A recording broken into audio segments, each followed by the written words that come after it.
Selamat pagi kepada seluruh peserta didik kami. Salam sejahtera bagi kita semua. Bagaimana kabarnya? Tentu kita berharap bersama kita semua sehat-sehat. Hari ini kita akan masuk pada mata pelajaran ekonomi yang diampuh oleh saya sendiri, Juni Karisman Mendeva.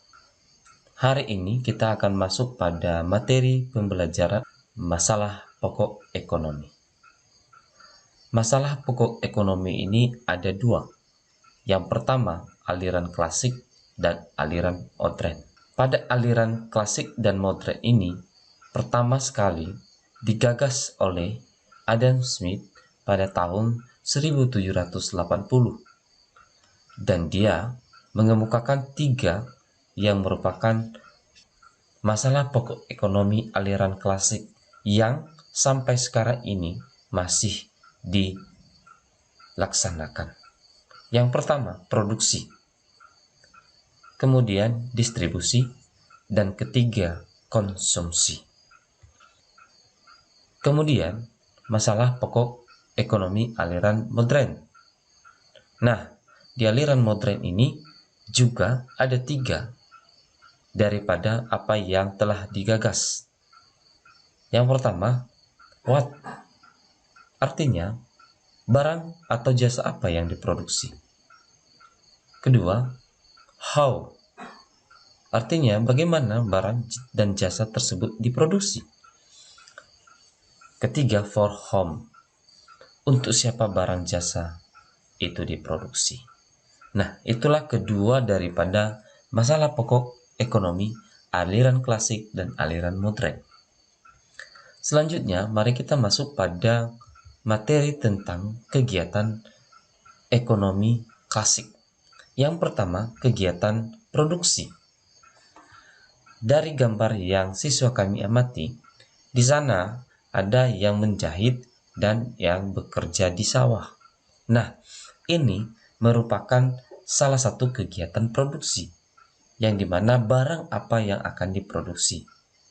Nah, ini terkait dengan bagaimana memproduksi barang dan jasa yang dibutuhkan oleh orang banyak, kemudian menggunakan tenaga kerja, dan bagaimana cara memproduksi barang dan jasa tersebut, sehingga bisa memenuhi kebutuhan semua masyarakat.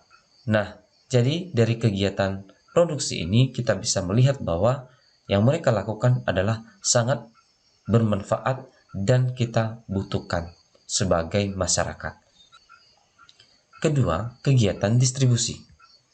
Nah, pada kegiatan distribusi ini, peserta didik kami boleh melihat di gambar ada yang menggunakan gerobak atau menjual makanan dengan gerobak, dan ada juga yang mendistribusikan daripada barang dan jasa tersebut melalui mobil.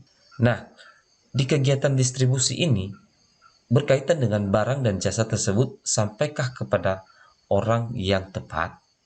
Nah, jadi di sini bagaimana menyalurkan barang dan jasa dari produsen sampai ke konsumen, serta saluran distribusi apa yang digunakan. Kemudian distribusi dapat digunakan dengan dua cara, yaitu sebagai berikut. Ada distribusi langsung, artinya menyalurkan barang dari produsen seperti seorang penjual nasi goreng, memproduksi sendiri dan langsung menjual dagangannya kepada pembeli atau konsumen.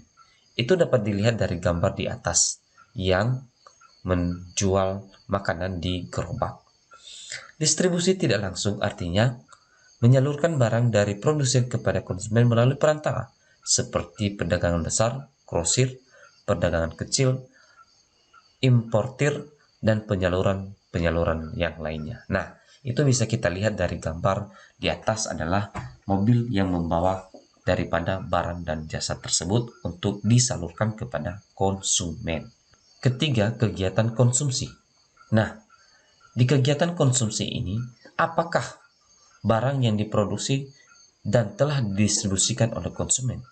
Untuk melakukan kegiatan konsumsi dipengaruhi oleh dua faktor, yaitu seperti berikut. Faktor internal meliputi sikap, kepribadian, motivasi diri, pendapatan seseorang, selera, dan watak atau karakter. Faktor eksternal meliputi kebudayaan, adat istiadat, lingkungan masyarakat, status sosial, keluarga, dan pemerintah. Nah, bisa kita lihat dari gambar di atas. Ya, misalnya orang yang menjual di pasaran.